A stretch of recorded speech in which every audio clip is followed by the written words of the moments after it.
Hello everyone, আসসালামু আলাইকুম। দেখতে দেখতে কিন্তু আমাদের চ্যানেলে এখন বায়োলজির একটা সিরিজ শুরু হয়ে গেছে। আচ্ছা, আমরা এই সিরিজে মূলত পরিপাক ও শোষণ এই চ্যাপ্টারটা কমপ্লিট করার চেষ্টা করব। আমাদের জীববিজ্ঞান দ্বিতীয় পত্রের থার্ড চ্যাপ্টার হচ্ছে এটা, পরিপাক ও শোষণ। আমরা চেষ্টা করব এই লেকচারটা 6 থেকে 7টা ক্লাসের মধ্যে শেষ করে ফেলার। আর যদি তোমরা বলো যে না ভাইয়া, আমাদেরকে একটু এমসিকিউ সিকিউ সলভিং একটা ক্লাসও দেন, তাতে ভালো হয়, পরীক্ষার আগের দিন আমরা দেখে গেলে ভালো হয়, অবশ্যই ডেফিনেটলি আমি ওটা করবো ইনশাআল্লাহ।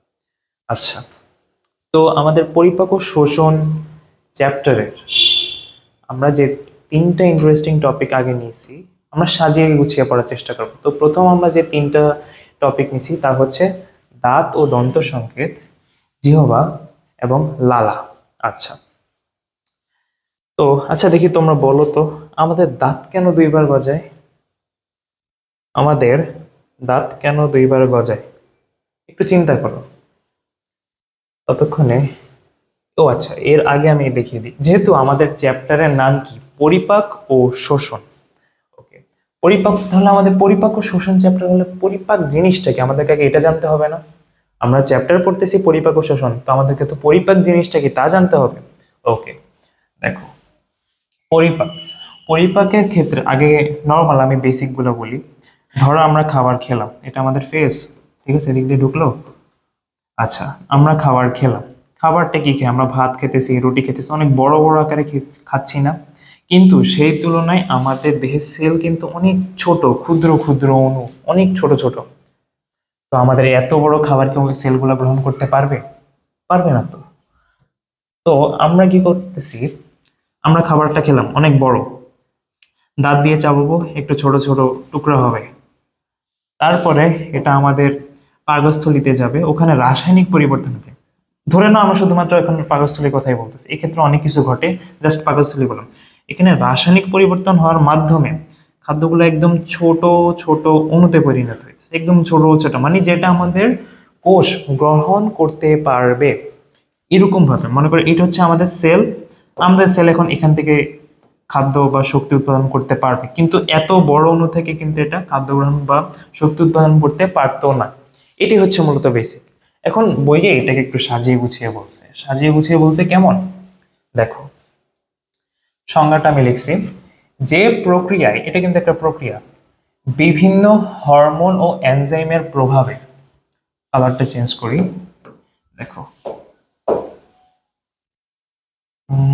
ওকে, দেখো, যে প্রক্রিয়ায় বিভিন্ন হরমোন ও এনজাইমের প্রভাবে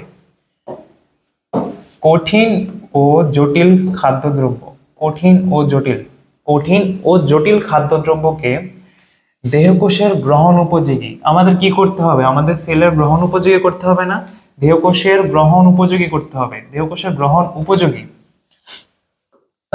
সরল ও নমনীয় বস্তুতে পরিণত করতে হবে। এটাই তো আমাদের আলটিমেট লক্ষ্য, যে আমরা এমন একটা প্রক্রিয়া সাধন করব যেখানে বিভিন্ন এনজাইম এবং হরমোন থাকবে। এই হরমোনের সাহায্যে আমাদের কঠিন খাদ্যবস্তুগুলা সরল ও নমনীয় হবে, যাতে করে আমাদের দেহকোষ তা গ্রহণ করতে পারে। এই পুরো প্রক্রিয়াটাই হচ্ছে আমাদের পরিপাক, এই পুরো প্রক্রিয়াটাই হচ্ছে আমাদের পরিপাক। আচ্ছা, এই পুরো প্রক্রিয়াটাই হচ্ছে আমাদের পরিপাক। এখন এই পরিপাকটা হচ্ছে দুই ধরনের, যান্ত্রিক পরিপাক, যান্ত্রিক পরিপাক, রাসায়নিক পরিপাক। যান্ত্রিক পরিপাকটা কি? যান্ত্রিক পরিপাকটা হলো আমরা চাবাই না, এই যে আমরা মুখ দিয়ে তো চাবাচ্ছি না, এই চাবানোটাই হচ্ছে আমাদের যান্ত্রিক পরিপাক। এরপর আমরা যে গিলতেছি, গলা দিয়ে গিলতেছি, এটাও হচ্ছে এক প্রকার যান্ত্রিক পরিপাক। তো ভাইয়া, রাসায়নিক পরিবর্তনটা, সরি, রাসায়নিক পরিপাকটা কি? এই রাসায়নিক প্রক্রিয়াটা হচ্ছে, রাসায়নিক পরিপাকটা হচ্ছে আমাদের, মনে করো পাকস্থলীতে, পাকস্থলীতে খাদ্যবস্তুর যে পরিবর্তনগুলো হয়, এখানে বিভিন্ন এনজাইম আসে, হরমোন আসে, বিভিন্ন পাচক রস আসে। এই রসগুলোর মাধ্যমে আমাদের খাবারগুলা যাতে ক্ষুদ্র ক্ষুদ্র অণুতে পরিণত হয়, আমরা ওখান থেকে ভিটামিন নিই না, vitamin A B C D, এগুলো তো শুনছো না, এইভাবেই তৈরি হচ্ছে। এই পাচক রসের মাধ্যমে যখন ভেঙে ভেঙে ছোট ছোট অণুতে পরিণত করা যায়, তখন ওই পরিপাকটাকে আমরা বলবো রাসায়নিক পরিপাক। আচ্ছা, এটা তো হইলো। শোষণ জিনিসটা কি, ওটা আমরা পরে বুঝবো। শোষণ হচ্ছে আমাদের শেষের দিকের টপিক, এটা হচ্ছে আমাদের শেষের দিকের টপিক, ওটা আমি একদম লাস্ট লেকচার আমরা বুঝবো। ওকে, পরিপাক বুঝলাম। এখন দেখো আমরা একটা মাইন্ড ম্যাপ সাজাবো। মাইন্ড ম্যাপ কিরকম ভাইয়া? যে আমরা যে পড়ালেখাটা করবো এটা স্ট্র্যাটেজিকলি করতে হবে। আমরা একদম ধরে ধরে করে সবগুলো করবো, যাতে আমাদের এই একাডেমিকও হয়ে যাচ্ছে এবং আমাদের অ্যাডমিশনও হয়ে যায়। ওকে, দেখো এখানে আমি একটা চিত্র আনছি। চিত্রটা হচ্ছে আমাদের পৌষ্টিক তন্ত্র। আচ্ছা, তার আগে দেখি তোমাদের পৌষ্টিক তন্ত্রটা কি।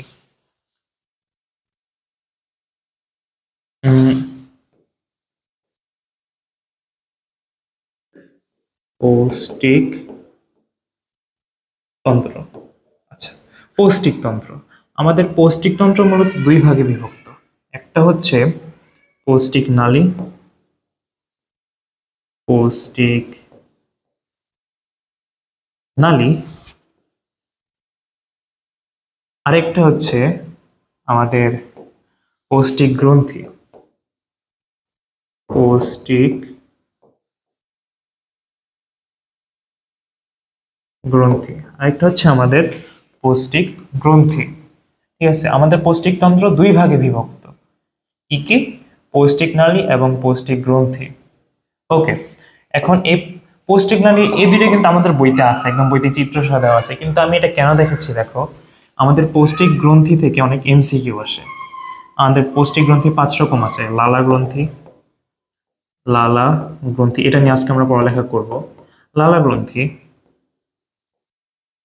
যকৃৎ, এরপর হচ্ছে গ্যাস্ট্রিক গ্রন্থি, গ্যাস্ট্রিক গ্রন্থি, গ্যাস্ট্রিক গ্রন্থি, তারপর হচ্ছে আন্ত্রিক গ্রন্থি, আন্ত্রিক গ্রন্থি, আরেকটা আছে কি? অগ্নেয়শয়। এগুলো নিয়ে আমরা আস্তে আস্তে পড়বো, আগে ভয় পাওয়ার দরকার নেই। আমরা আজকে লালা গ্রন্থি পড়বো, দেখবে আস্তে আস্তে যকৃৎ, গ্যাস্ট্রিক গ্রন্থি, আন্ত্রিক গ্রন্থি, অগ্নাশয় এগুলো হয়ে যাবে। ধৈর্য রাখো। আচ্ছা, আমাদের এখান থেকে প্রশ্ন কিরকম আসে? এমসিকিউ আকারে আসে। এমসিকিউ মনে করেন কোনটি পৌষ্টিক গ্রন্থি, এরকম একটা প্রশ্ন আসতে পারে। কোনটি পৌষ্টিক গ্রন্থি নয়, এরকম একটা প্রশ্ন আসতে পারে। মনে করো পৌষ্টিক নালী তো অনেকগুলো আছে, এগুলো থেকে যে কোনো 3টা দিয়ে দিল, এখান থেকে একটা দিল, বলো যে কোনটি পৌষ্টিক গ্রন্থি। এরকম প্রশ্ন এরকমই আসে। ওকে, এখন এটা যেহেতু আমাদের পৌষ্টিক তন্ত্র, মানে এখানে সব কিছু ঘটবে, আমাদের দেহের যাবতীয় যত কারখানা এটাই। আচ্ছা, এখন দেখো আমরা কি করব। প্রথমত আমাদের খাবার মুখ দিয়ে ঢুকবে না, তাহলে তো দেখাই যায় না। দেখো, প্রথমত আমাদের খাবার কি মুখ দিয়ে ঢুকবে না? অবশ্যই তো মুখ দিয়ে তো ঢুকে, রাইট? এখন এই খাবারটা মুখের ভিতর ঢুকলে মুখে কি কাহিনী হবে, আমরা এটা নিয়ে এটা রিলেটেড পড়াশোনা করব। প্রথম আমাদের টাস্ক কি? মুখে কি ঘটে, খাবারটা মুখে দিলাম, মুখে কি ঘটলো, এটা হচ্ছে আমাদের টাস্ক। আমরা দেখবো এখানে কি হয়। পরে আমাদের গলবিল দিয়ে নিচে যাবে, গ্রাসনালী বা অন্ননালী দিয়ে নিচে যাবে, তারপর আমাদের পাকস্থলীতে ঢুকবে। এটা হচ্ছে আমাদের সেকেন্ড টাস্ক। আমরা পাকস্থলী নিয়ে পড়াশোনা করব। তারপর এই অগ্নাশয় কি করবে, যকৃৎ কি করবে, যকৃতের সাথে সংযুক্ত এই পিত্তথলি কি করবে, ডুওডেনাম, ক্ষুদ্রান্ত, বৃহদন্ত, এখানে কি রকম শোষণ ঘটবে বা কি হবে, এটাই মূলত আমাদের পরিপাক ও শোষণ চ্যাপ্টারের পড়ালেখা। আমরা জাস্ট এগুলো নিয়ে পড়াশোনা করব। আমাদের দেহের ভিতরে খাবার ঢুকলে কি হয় এটা তো আমাদেরও জানতে হবে, রাইট? আচ্ছা, এটাই হচ্ছে আমাদের মূলত মাইন্ড ম্যাপ, যে আমরা প্রথমে মুখে কি হয় এটা জানবো, তারপর আমাদের পাকস্থলী, যকৃৎ, অগ্নাশয় একে একে সবগুলো জানবো। ওকে, অনেক কথা বলে ফেললাম, এবার আমাদের মূল টাস্কে যাই। আচ্ছা, এখান থেকে আমাদের একাডেমিকে সৃজনশীলের গ ঘতে বা খতে কি টাইপের প্রশ্ন আসে ম্যাক্সিমাম কেসে, ওটা আগে দেখি। আমাদের সৃজনশীলের গ ঘতে এটা সবচেয়ে বেশি আসে, বিভিন্ন অঙ্গে খাদ্যের পরিপাক। খাদ্যগুলা কিরকম হয়? মনে করো আমরা খাবার খেলে প্রোটিন, প্রোটিন, ঠিক আছে, প্রোটিন। তারপর হচ্ছে শর্করা, শর্করা, তারপর হচ্ছে চর্বি। ওকে, খাবারে আরো কিছু থাকে, অবশ্যই থাকে, ভিটামিন থাকে, এবার বিভিন্ন রকম পানি থাকে। মূলত আমরা এই 3টা নিয়ে পড়াশোনা করবো এই চ্যাপ্টারে। ওকে, মানে এই প্রোটিন, শর্করা, চর্বি আমাদের পাকস্থলীতে কিভাবে পরিপাক হচ্ছে, এই যে আমাদের পাকস্থলীতে কিভাবে পরিপাক হচ্ছে, ক্ষুদ্রান্তে কিভাবে হচ্ছে, এই রিলেটেড জিনিসপত্রকে আমাদের বেশি আসে, বুঝছো? আচ্ছা, তারপর হচ্ছে যকৃৎ। এই যকৃৎ নিয়ে আমাদের অনেক পড়াশোনা আছে, এটা আমাদের ঘতে ম্যাক্সিমাম টাইমে আসে। যকৃতের সঞ্চয়, এটা একটা প্রশ্ন। যকৃতের বিপাকীয় ভূমিকা আরেকটা প্রশ্ন, যে কোনো একটা দিয়ে দিবে, সঞ্চয় ভূমিকা ব্যাখ্যা করো বা বিপাকীয় ভূমিকা ব্যাখ্যা করো। প্রশ্নে বলবে যে এই যকৃৎ একটা দিয়ে দিল, এরকম করে যকৃৎ একটা দিয়ে দিল, বললো যে উক্ত চিত্রের সঞ্চয় ভূমিকা উল্লেখ করো, দিতেই পারে। আচ্ছা, তারপর হচ্ছে পাকস্থলী কেন নিজে পরিপাক হয় না, আমরা এগুলো আস্তে আস্তে দেখবো। দ্বন্দ্ব সংকেত ব্যাখ্যা করো, আজকের ক্লাসে আমরা এটা দেখবো, এটা মাস্ট আসে। জৈব রসায়ন গার বলতে কি বুঝো, গার হবে। জৈব রসায়ন গার বলতে কি বুঝো, এটাও যকৃৎ। আচ্ছা, আর এরপর হচ্ছে লালা রসের উপাদান ব্যাখ্যা করা। এই টাইপের প্রশ্নই বেশি এসে থাকে। ওকে, চলো। ওকে, এইবার হচ্ছে আমাদের মূল পড়াশোনা। দেখো, দাঁত ও দন্ত সংকেত। আচ্ছা, একটু আগে আমি একটা প্রশ্ন করছিলাম না, প্রশ্নটা কি ছিল, আমাদের দাঁত কেন দুইবার গজায়? আমরা ছোট থেকে বড় হচ্ছে একবার গজাইলো, তারপর আবার পরে, তারপর আবার গজায়, এটা কেন হয়? প্রশ্ন আসে না? দেখো, আমাদের দাঁতকে বলা হয় ডায়াফো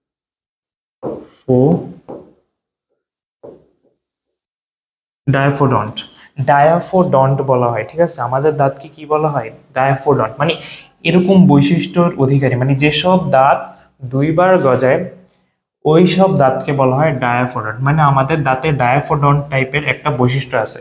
এই ডায়াফোডন্টটা কি, ধরো আমরা যখন ছোট থাকি, ঠিক আছে, আমরা যখন একদম ছোট পিচ্ছি, তখন আমাদের খাবার অত বেশি লাগে, অত বেশি লাগে না, তো অল্প। একজন প্রাপ্তবয়স্কের তুলনায় একদম পিচ্ছি বাচ্চা কতটুকুই বার খায়, তো তার চাবানোর জন্য কি এত অনেক 32টা দাঁত দরকার আছে? দরকার নেই তো। এই ক্ষেত্রে আমাদের 2 থেকে 6 বছরের যে বাচ্চাগুলো থাকে ওদের মুখে 20টা দাঁত থাকে, 20টি দাঁত। পরে কি হয়, যখন প্রাপ্তবয়স্কে উন্নীত হয় তখন আস্তে আস্তে দাঁত পড়ে, পরে চোয়ালও বড় হয়, মুখও বড় হয়, তখন দাঁত পড়ে এবং আরো দাঁত গজায়, ভালো ভালো নতুন নতুন বড় বড় দাঁত গজায়। এইরূপ বৈশিষ্ট্যকে কি বলে? এরূপ বৈশিষ্ট্যকে বলে ডায়াফোডন্ট। মানে ডায়া মানে কি দুই, ডন্ট মানে কি দাঁত, মানে যে দাঁত দুইবার গজায় তাকে ডায়াফোডন্ট বলা হয়। ওকে, আচ্ছা, তারপরে আরেকটা জিনিস আছে, আমাদের দাঁত দেখো কিরকম, দাঁতটা মনে করি এরকম হয়, এই যে এরকম ভি আকৃতির একটা শেপ নিচে নিয়ে থাকে না?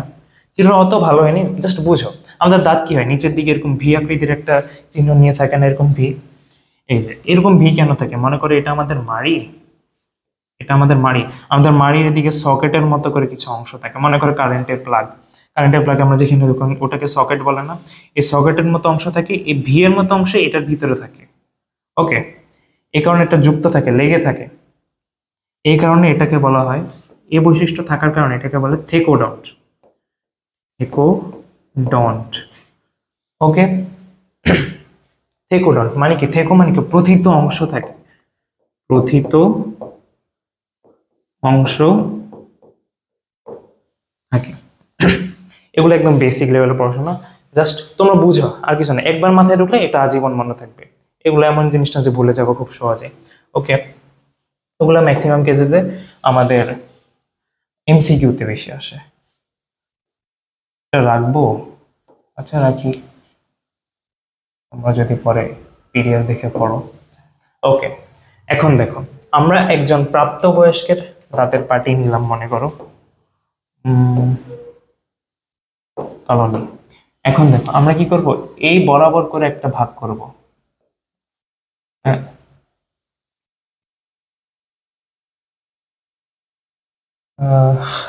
আচ্ছা আমি কলম দিয়ে আঁকি, ভালো। দেখো আমরা কি করব, এই বরাবর একটা ভাগ করব, এই বরাবর একদম মাঝ বরাবর একটা ভাগ কি করব, প্রথমে আমরা কি করব, এই বরাবর একটা ভাগ করব, এই বরাবর দুই ভাগ হইল, তারপর এই বরাবর আরেকটা ভাগ করব। তো দেখো কি হয়, এই বরাবর ভাগ করলে কি হইতেছে, এখানে একটা পার্টি, এখানে আরেকটা, এখানে তৃতীয়টা, এখানে চতুর্থটা, হচ্ছে না? এখন আমরা এই প্রথম পার্টিটা নিয়ে কাজ করব। আমরা কি করব, এই প্রথম অংশটা নিয়ে কাজ করব। হায় রে, আমরা এই প্রথম অংশটা নিয়ে কাজ করব। দেখো, তো প্রথম অংশটা নিয়ে কাজ করার ক্ষেত্রে এদিক দিয়ে আমরা একটা ব্যারিয়ার আঁকি আগে। হ্যাঁ, মনে করো এটুক নাই, এটুক বাদ, ঠিক আছে, মনে করো এগুলা নাই, আছে কতটুকু, এই যে এতটুকু আছে। ওকে, এখন আমরা কি করবো, এগুলোর নাম দেখবো। তুমি একটু নিচে নামো তো। ওকে, দেখো এই দুইটা যে দাঁত আছে না, এই দুইটা দাঁত, এই দুইটা দাঁতকে বলবো আমরা কর্তন দাঁত। কি দাঁত? কর্তন দাঁত বা ইনসিজর্স। ইনসিজর্স, কর্তন দাঁত। প্রথম দুইটা দাঁতকে আমরা কি বলতেছি? ইনসিজর্স বা কর্তন দাঁত। পরে দেখবে এই দাঁতটা আমাদের সবারই থাকে একটু কোনা করে, খোঁজা খোঁজা করে, ঠিক না? এই দাঁতটাকে বলা হবে ছেদন দাঁত। ছেদন দাঁত, ছেদন মানে কি? Canine teeth, canine canine teeth. Okay, canine teeth, কর্তন, ছেদন। তারপরে একদম শেষের দিকে যে তিনটা দাঁত থাকবে, শেষের দিকে, প্রাপ্তবয়স্কের একদম শেষের দিকে যে তিনটা দাঁত থাকে, তাদেরকে বলা হয়, তাদেরকে বলা হয় molar teeth. Molar, molar teeth, molar teeth. আচ্ছা, এখন দেখো কর্তন দেখলাম, ছেদন দেখলাম। দেখো ভাই এখানে তো দুইটা আছে, এখানে এই দুইটার নাম কি? এই দুইটার নাম হচ্ছে প্রিমোলার। দেখো মোলারের আগের দুইটা দাঁত, এই কারণে এটার নাম প্রিমোলার। প্রি মানে কি? আগে। ইন্টারেস্টিং না? দেখো মোলারের আগের দুইটা দাঁত, এই কারণে এটার নাম হয়ে গেল কি? Pre molar teeth. আচ্ছা, এখন দেখো আমরা কি করব, এই যে এই ইনসিজরের আই নিব, ক্যানাইনের সি নিব, প্রিমোলারের পি নিব, মোলারের এম নিব। আমাদের টাস্ক হচ্ছে এবার দন্ত সংকেত সাজানো। কি করা? দন্ত সংকেত সাজানো। দন্ত সংকেত সাজানো, দন্ত সংকেত। এটা থেকে কিন্তু খ নাম্বারে অনেক প্রশ্ন আসে। এই নয়, খ নাম্বারে এটা ম্যাক্সিমাম কেসেসে চলে আসে। দেখো প্রথমে একটা দাগ দিবা, দাগ দিয়ে ICPM এটা লিখবা, উপরে লিখবা নিচেও লিখবা ICPM, ICPM লিখলাম।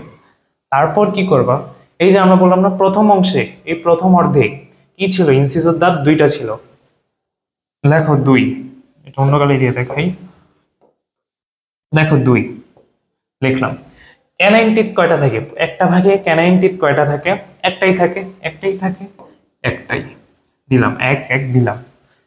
প্রিমোলার কয়টা থাকে? একটা ভাগে প্রিমোলার কয়টা থাকে? দুইটাই থাকে, দিলাম দুইটা, 2। আচ্ছা, মোলার টিথ কয়টা থাকে? মোলার টিথ তিনটা, একটা অংশে তিনটা করে থাকে, 3 3। ডান, এইটুকু পর্যন্ত আমাদের কাজ ডান। এখন কি করব, এটাকে সাজাইতে হবে, ঠিক করে লিখতে হবে। আমরা সংকেত লিখলাম, এবার কি করব? আবার দাগ টানবো, 2 1 2 3 8 8 8 8 লিখবা। তারপর 2 এর সাথে গুণ করবা, উভয় পক্ষে 2 এর সাথে গুণ করবা। তারপরে দেখো কি হচ্ছে, একটু উপরে নিলে ভালো হয়। তারপরে দেখো কি হইতেছে, 8 দুগুণে 16 16 লিখলাম। এখানে কিন্তু 16 16 ভাগ আকারে নাই, এখানে তোমাকে কি করতে হবে? যোগ করতে হবে। এই যে 16 সাথে 16 যোগ করলে 32, এই যে 32। আমাদের প্রাপ্তবয়স্কের মুখে কয়টা দাঁত থাকে? 32টা দাঁতই তো থাকে। কয়টা দাঁত থাকে? 32টা দাঁতই তো থাকে। এইটা মূলত হচ্ছে আমাদের দন্ত সংকেত। পরীক্ষাতে এটা লিখলেই 2 মার্ক। আর কিছু লাগে বলো? ফ্রি ফ্রি 2টা নাম্বার দিয়ে দিচ্ছে, আর কিছু লাগে? ওকে, আই হোপ বুঝতে পারছো, এটুক একদমই বেসিক, বুঝতে পারছো, বুঝবা। আচ্ছা, তারপর ও শেষ, আমাদের তো দ্বন্দ্ব সংকেত শেষ। ওকে, এখন হচ্ছে আমাদের জিহ্বা। কি চিত্র অ্যাড করছে রে! আচ্ছা দেখো জিহ্বা, এটা অনেক কমপ্লেক্স চিত্র মনে হইতে পারে তোমাদের কাছে। চলো আমি এটা সরাইয়া দিই। কি বলবো, সরাই দিব যশোর। এখন দেখো আমি একটা চিত্র আঁকি।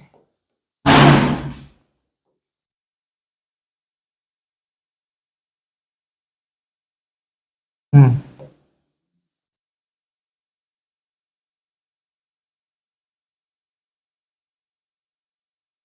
ওকে, দেখো, এটা হচ্ছে আমাদের জিহ্বা, ঠিক আছে? আমাদের জিহ্বা কিন্তু মূলত দেখতে কিছুটা এরকমই হয়, ওটা একটা পোকেমনের মতো, তাই না?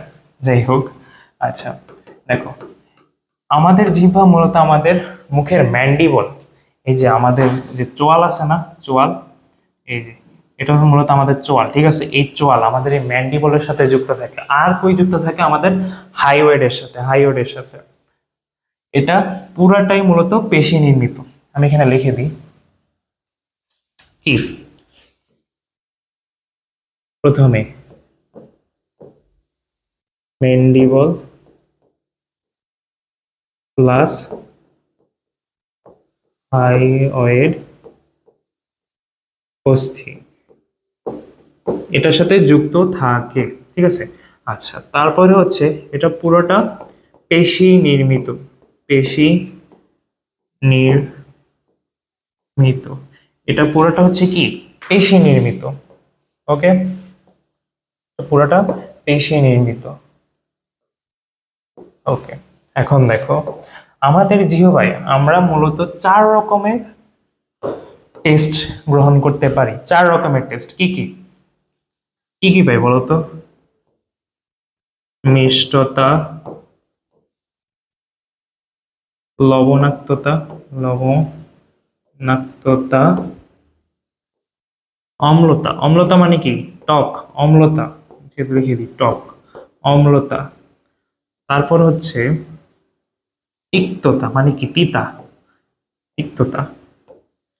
এখন তোমরা বলে, ভাইয়া আপনি এই 4টা লিখলেন, তো ঝাল কোথায়? দেখো, ঝাল কোনো স্বাদই না। আমি আবার বলছি, ঝাল কোনো রকম স্বাদ না। তোমরা যখন মানে মুখে দিবা ঝাল জাতীয় জিনিস, যেটা তুমি মুখে নিবে, ওটা মূলত এক প্রকার ইরিটেশন সৃষ্টি করে তোমার জিহ্বাতে। তোমার জিহ্বাতে যখন ইরিটেশন সৃষ্টি করবে, তখন তোমার জিহ্বা অটোমেটিক এরকম জ্বলতেছে এরকম ফিল করবে। মানুষ ওটাকেই নাম দিয়েছে ঝাল স্বাদ, কিন্তু ঝাল মূলত কোনো স্বাদই না। বুঝছো? আচ্ছা, এখন দেখো, এই স্বাদগুলো আমাদের জিহ্বার কোন কোন অংশে বেশি থাকে? সব অংশেই পাবা, কিন্তু কোন কোন অংশে দিলে বেশি পাবা? এটা, এখানে থাকবে আমাদের মিষ্টতা, মিষ্টতা।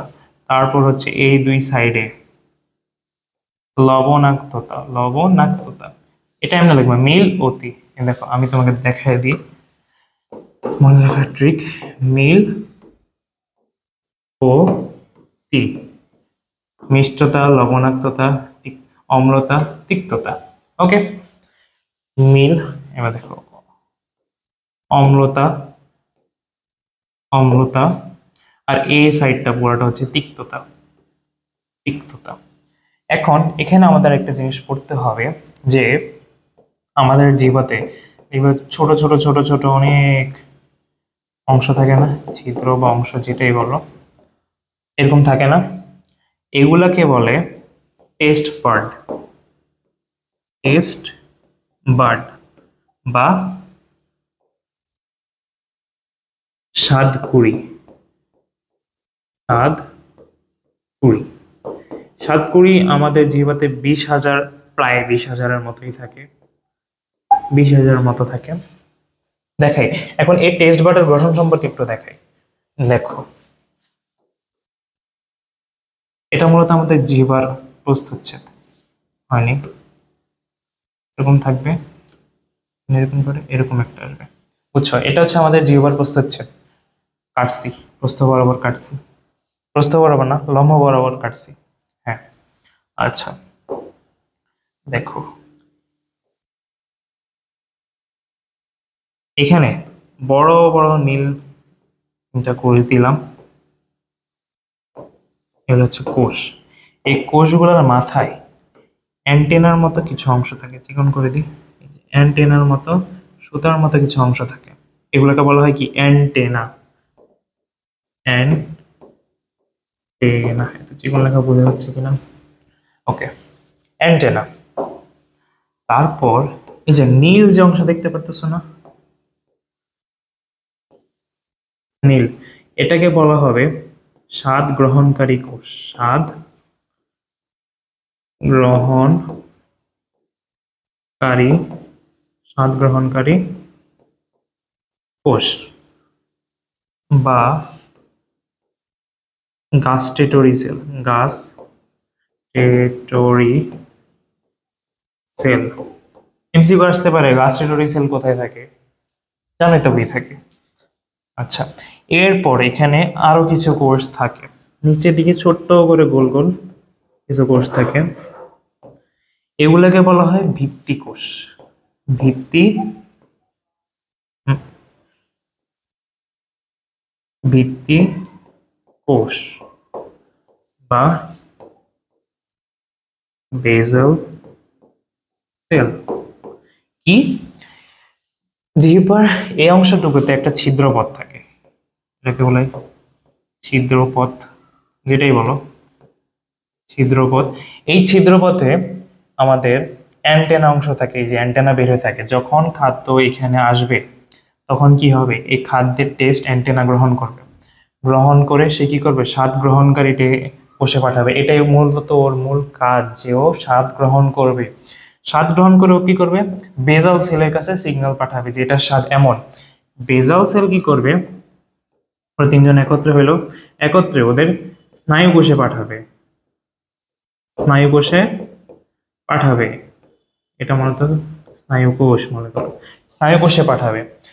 স্নায়ু কোষে পাঠানোর পরে কি হয়, এটা আমাদের ব্রেনের কাছে যাবে, ব্রেনে বলছে আচ্ছা এটার স্বাদ তো মিষ্টি বা লবণাক্ত বা তিতা, বুঝতে পারছো, এটা হচ্ছে আমাদের টেস্ট বাড। নিচেতে আমি লিখে দিই, এটা হচ্ছে আমাদের কি টেস্ট বাড, এটা হচ্ছে আমাদের টেস্ট বাড বা স্বাদকুড়ির গঠন। ওকে, জিহ্বা রিলেটেড আমাদের পড়া শেষ। আচ্ছা বলো তো জিহ্বার মূল কাজটা কি? জিহ্বার মূল কাজ হচ্ছে আমরা যে দাঁত দিয়ে চাবাবো না, এই যে আমাদের দাঁত দিয়ে চাবাবো না খাবারগুলা, এই খাবারগুলোকে, এই খাবারগুলোর সাথে যাতে ভালো করে লালা মিশ্রিত করতে পারে, এগুলো যাতে ভালোভাবে চাবানো হয় এবং পিণ্ডে পরিণত হয়, এটাই মূলত জিহ্বার কাজ।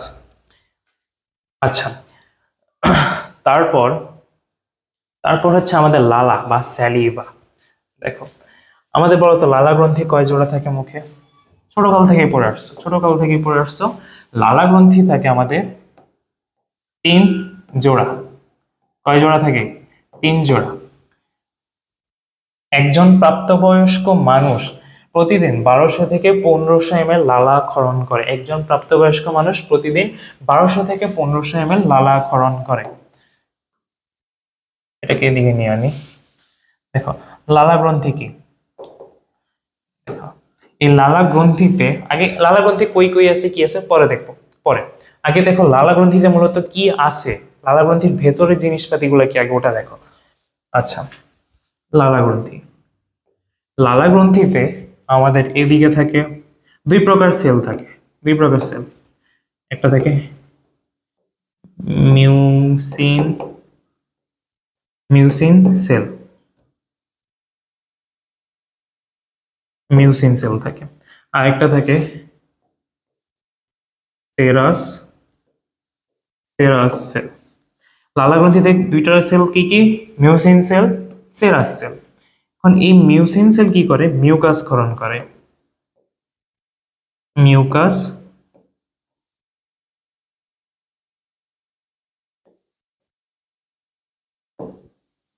মিউকাস এটা কি করতেছে, মিউকাস ক্ষরণ করতেছে। আচ্ছা মিউকাসটা কি ভাই, এক প্রকার পিচ্ছিল জাতীয় পদার্থ, পিচ্ছিল পদার্থ। তোমরা যখন মুখে খাবার দেবা, খাবারে একটু বের করে দেখবা, হাত দিয়ে দেখবা চিপচিপা এবং পিচ্ছিল লাগে, রাইট? এই পিচ্ছিলটা মূলত কার কারণে হচ্ছে, মিউসিনের কারণে, মিউকাসের কারণে হচ্ছে। মিউকাস কি করতেছে, খাদ্য থেকে পিচ্ছিল করতেছে। সেরাস সেল কি করবে, ওয়াটারি ফ্লুইড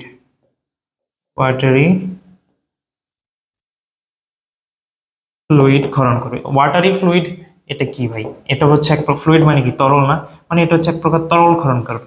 এই তরলে আমাদের আহ এই তরলে আমাদের এক প্রকার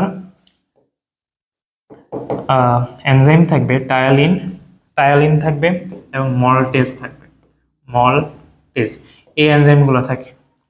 আচ্ছা, এখন তোমাদের মাথায় প্রশ্ন আসতে পারে না যে ভাইয়া আমাদের বুঝলাম লালা গ্রন্থিতে লালা ক্ষরণ করে। লালা কিরকম হয়? পিচ্ছিল,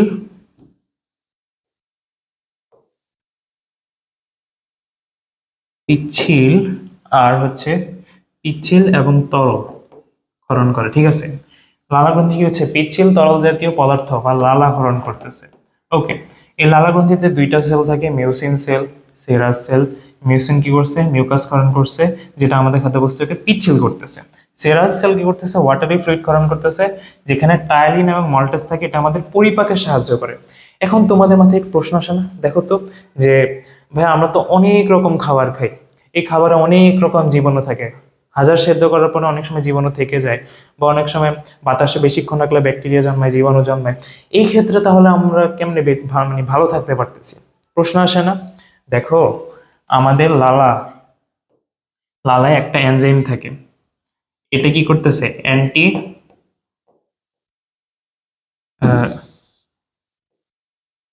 অ্যান্টিব্যাকটেরিয়াল, অ্যান্টি ব্যাকটেরিয়াল এনজাইম থাকে। আমাদের লালায় কি থাকে? এক প্রকার অ্যান্টিব্যাকটেরিয়াল এনজাইম থাকে। এনজাইমটার নাম কি? লাইসোজাইম। লাইসোজাইম, ঠিক আছে। আমাদের লালাতে অ্যান্টিব্যাকটেরিয়াল একটা এনজাইম থাকে, এই এনজাইমটার নাম কি? লাইসোজাইম। এটা কি করে? আমাদের আমাদের খাদ্যদ্রব্যে যত ব্যাকটেরিয়া আছে, ম্যাক্সিমাম ব্যাকটেরিয়াকে মেরে ফেলে। কিছু তো ব্যাকটেরিয়া রয়েছে একটু পাওয়ারফুল যারা আছে, তাছাড়া যত আছে সবগুলো এই লাইসোজাইমের প্রভাবেই মারা যায়। ওকে, এইটুক বুঝছো? বুঝছো লালা গ্রন্থিতে কি কি আছে? আমি আরেকবার বলতেছি, আমাদের মুখে লালা গ্রন্থি থাকে কয় জোড়া? 3 জোড়া। 1200 থেকে 1500 ml ক্ষরণ হয়। পিএইচ এর মান মনে রাখো, 0.2, 7.05, 6.02, 7.05। এটা হচ্ছে আমাদের পিএইচ। লালার পিএইচ এর মান কি? 6.02, 7.05। এটা অনেক সময় এসে পড়ে, কিন্তু অত ইম্পর্টেন্ট না, মনে না রাখলেও চলবে। আচ্ছা, লালা গ্রন্থিতে লালা গ্রন্থি থেকে কি ক্ষরণ হয়? লালা ক্ষরণ হয়। লালাটা কিরকম? পিচ্ছিল তরল, ঠিক আছে। পিচ্ছিল তরল ক্ষরণ করে, যেটাকে লালা বলে, এক প্রকার পিচ্ছিল তরল ক্ষরণ করে। এখন এই লালা গ্রন্থিতে দুই প্রকার সেল থাকে, মিউসিন, সেরাস। মিউকাস ক্ষরণ করতেছে, ওয়াটারি ফ্লুইড ক্ষরণ করতেছে, পিচ্ছিল করবে, আর হচ্ছে টায়ালিন আর মল্টেস ক্ষরণ করে, যার মাধ্যমে আমাদের মুখের ভিতরে অনেক অংশ পরিপাক হয়ে যায়। ওগুলা পরে বলবো আস্তে আস্তে, এত যাওয়ার দরকার নেই, সামনে এগুলো পড়া আছে। তারপর লালায় এক প্রকার অ্যান্টিব্যাকটেরিয়াল এনজাইম থাকে, তাকে কি বলে? লাইসোজাইম। লাইসোজাইম এনজাইম কি করে? অনেক ব্যাকটেরিয়াকে মুখের ভেতরে মেরে ফেলে। এইটুকু ক্লিয়ার? এইটুকু ক্লিয়ার? এটাকে একটু কপি করি। ওকে, কপি হয়েছে। আচ্ছা, আমি এগুলো মুছে ফেলি, অপর পেজে তোমরা পাবা এগুলো সব, অপর পেজে এগুলো সব পাবা তোমরা, এটাও দরকার নেই। আচ্ছা, এবার আমরা দেখব লালা গ্রন্থিগুলো মূলত কোন কোন জায়গায় আছে এবং এগুলার নাম কি। লালা গ্রন্থিগুলোর নাম কি জানা দরকার না? সেই ছোট্ট ক্লাস থেকে পড়ে আসতেছ, লালা গ্রন্থি 3 জোড়া, কই আছে, নাম কি, এগুলো তো জানতে হবে, রাইট? আচ্ছা, দেখো, প্রথমত আমাদের কানের যে অংশ আছে না, এটা হচ্ছে আমাদের কান। ওকে, কানের ঠিক পাশে বা একটু নিচে এই অংশটায় এক জোড়া গ্রন্থি থাকে, মানে এই পাশে একটা থাকে, এই পাশে একটা থাকে। ওকে, এই গ্রন্থিটার নাম হচ্ছে, দেখো এটা মোটা করি। ওকে, দেখো, এই গ্রন্থিটার নাম হচ্ছে parotid parotid gland. Parotid gland. ভাই এটা কি নাম? এরকম নাম তো শুনিনি। আচ্ছা, দেখো দেখো কেমনে মনে রাখবা। কানের পাশে আছে না, আমাদের কানের পাশে আছে এই গ্রন্থি। দেখো, প্যার মানে হচ্ছে পার্শ্ব, প্যার মানে পার্শ্ব, পার্শ্ব না লিখে পাশে লিখি, পাশে বা নিচে, ঠিক আছে, পাশে। আর ওটিড, ওটিড মানে হচ্ছে কান। ওটিড মূলত আসছে ওটো ওটো শব্দ থেকে, ওটো, ওটো মিন্স কান, ঠিক আছে। কানের এক প্রকার পাশেই থাকে, কানের পাশে যে গ্ল্যান্ড থাকে তাকে বলা হয় প্যারোটিড গ্ল্যান্ড। আচ্ছা, এখন আমাদের আরো দুই জায়গায় থাকে অবশ্যই, যেহেতু 3 জোড়া। এখানে এক জোড়া থাকে, কয় জোড়া থাকে? এক জোড়া, এক জোড়া। তারপরে আমাদের এটা হচ্ছে ম্যান্ডিবল। ওকে, এই ম্যান্ডিবলের নিচে, এই ম্যান্ডিবলের একটু নিচে আর একটা গ্ল্যান্ড থাকে, একটা না এক জোড়া গ্ল্যান্ড থাকে, এই পাশে একটা ওই পাশে একটা। এই গ্ল্যান্ডকে বলা হবে, যেহেতু ম্যান্ডিবলের নিচে বা পাশে, এটাকে বলা হবে সাব ম্যান্ডিবুলার গ্ল্যান্ড। দেখো সাব মানে কি? পাশে বা নিচে, ধরো নিচে, ঠিক আছে। সাব ম্যান্ডিবুলার গ্ল্যান্ড মানে ম্যান্ডিবলের নিচের দিকে একটা গ্ল্যান্ড আছে, এক জোড়া গ্ল্যান্ড আছে, তাকে বলা হচ্ছে সাব ম্যান্ডিবুলার গ্ল্যান্ড। অনেক বইতে এটাকে সাব ম্যাক্সিলারি গ্ল্যান্ডও বলে, ম্যাক্সিলারি গ্ল্যান্ডও বলা হয়, লিখে দিই ম্যাক্সিলারি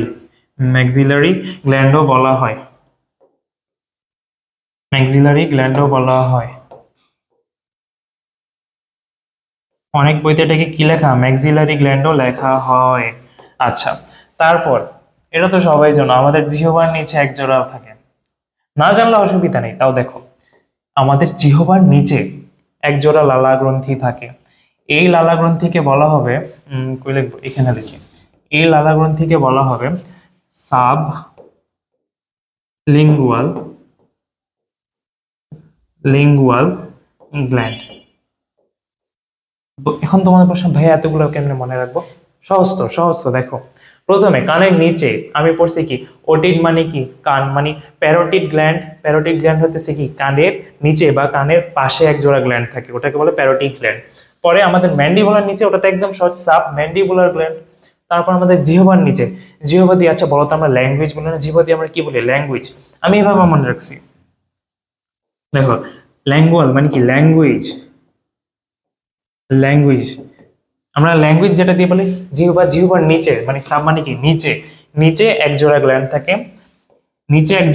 থাকে, এটাকে বলা হয় সাবলিঙ্গুয়াল গ্ল্যান্ড। ওকে, এটুকু ক্লিয়ার? ওকে, এখন এই আমাদের কানের পাশে যে প্যারোটিড গ্ল্যান্ড থাকে, এখান থেকে একটা নালী যাবে, এখান থেকে এক জোড়া নালী যায়, মানে এক জোড়া নালী যায়। এই নালীটার নাম হচ্ছে duct of Stensen. Duct of Stensen. জিহ্বার নিচে একটা নালী থাকে, এই ডাক্ট অফ স্টেনসেন মনে রাখলে ভালো, না মনে রাখলে আরেকটা নাম আছে parotid, duct of parotid gland, মানে প্যারোটিড গ্ল্যান্ডের নালী, এভাবে মনে, প্যারোটিড গ্ল্যান্ডের একটা নালী, শেষ, এভাবে মনে রাখলেও হবে। দেখো এরপর হচ্ছে জিহ্বার নিচে থাকে, ওটাকে বলা হয় ডাক্ট অফ রিভিনাস। এগুলো অনেক সময় এমসিকিউতে আসে, তাছাড়া না। আচ্ছা, ডাক্ট অফ রিভিনাস মানে কি? সাবল্যাঙ্গুয়াল গ্ল্যান্ডের একটা নালী থাকে, যেটাকে বলা হয় ডাক্ট অফ রিভিনাস। দেখো আমি এটা কেমনে বলেছি? ল্যাঙ্গুয়েজ রিভিশন, এই যে রিভি থেকে আমি রিভিশন মনে রাখছি, ল্যাঙ্গুয়েজ রিভিশন মানে কি? সাবলিঙ্গুয়ালের নিচে ডাক্ট অফ রিভিনাস থাকে, বা সাবল্যাঙ্গুয়াল গ্ল্যান্ডের একটা ডাক্ট বলতে পারো, নালী বলতে। ডাক্ট মানে কি? নালী। এই ডাক্ট মানে কি? নালী। ডাক্ট মানে নালী। আচ্ছা, ওকে, এগুলো তো বুঝছো। প্রত্যেকটারই নালীর নাম আছে, শেষ। এই যে প্রত্যেকটা নালীরই দেখো ডাক্ট অফ স্টেনসেন বলতে পারো, বা প্যারোটিড গ্ল্যান্ডের নালী। সাবলিঙ্গুয়ালের নিচে একটা ডাক্ট থাকে, তাকে ডাক্ট অফ রিভিনাস বলে। আর এই যে সাব ম্যান্ডিবুলারের নিচে একটা নালী থাকে, এই নালীর নাম তুমি সাব ম্যান্ডিবুলার গ্ল্যান্ডের একটা নালী, বা duct of sub mandibular gland বলতে পারো। এখান থেকে অত বেশি এমসিকিউ আসে না, বাট তোমাদের এই যে 3 জোড়া গ্ল্যান্ড থাকে, 3 জোড়া গ্ল্যান্ডের নাম কি, এই ক্ষেত্রে অনেক কিছু আসে। এটা মূলত আসে কই? খ নাম্বারে। ওকে, এখন দেখো আমাদের কান থেকে, এই কানের নিচ থেকে আসলো, জিহ্বার নিচ থেকে আসলো, এরপর ম্যান্ডিবলের নিচ থেকে আসলো। এই গ্ল্যান্ড থেকে যে লালাগুলা যে আসে, এই লালাগুলার কাজ কি বলতো? এই লালাগুলার কাজ হচ্ছে এই খাদ্যবস্তুকে পিচ্ছিল করে কি করবে? গিলতে সহযোগিতা করবে। এটাতে কি থাকে? অ্যান্টিব্যাকটেরিয়াল এনজাইম থাকে। অ্যান্টিব্যাকটেরিয়াল এনজাইম অর্থাৎ কি লাইসোজোম থাকে, কি করতেছে, ব্যাকটেরিয়া মারতেছে। দুইটা কাজ তো এখানেই হয়ে গেল। আর দুইটা কাজ তোমাদের আরো কিছু কাজ আছে বইতে, তোমরা একটু পড়ে নিবা, বইটা একটু পড়ে নিবা। এই যে এইগুলো পড়ার পরে তোমরা কি করবা, নোট তো মাস্ট করবা, নোট তো মাস্ট করতেই হবে। তারপরে কি করবা, একটু বইয়ের রিডিং পড়বা, একটু এমসিকিউ সলভ করবা, দেখবে একদম 100তে 100। এখানে ক্লাস হয়তো 50% হয়েছে, 70% হয়েছে, তোমাদের বই পড়ার পরে এমসিকিউ সলভ করার পরে দেখবে 100% ক্লিয়ার হয়ে গেছে। ওকে, আচ্ছা, তো আমাদের আজকের লেকচারটা এখানেই শেষ হচ্ছে। আমরা কি কি পড়ছি দেখো,